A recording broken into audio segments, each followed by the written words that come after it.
Hi everyone, welcome to Touch to Click. Today we will show you how to convert a PDF to EPUB quickly and easily. Now let's get started. Step 1. Open your web browser and type CloudConvert PDF to EPUB in the search bar. Then click on the correct CloudConvert link. This website allows you to convert files online without installing any software. Step 2. Click on the Select File button to open your computer's File Explorer. Find the PDF you want to convert, select it and click Open. This uploads your file so it can be processed. Step 3. Once your PDF is uploaded, click on the Convert button.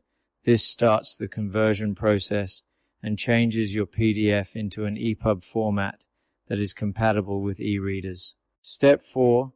Wait for the conversion to complete. Then click on the Download button. This saves your new EPUB file to your device so you can read it anytime on your preferred e-reader. Thanks for watching. Don't forget to subscribe to Touch to Click for more helpful tutorials.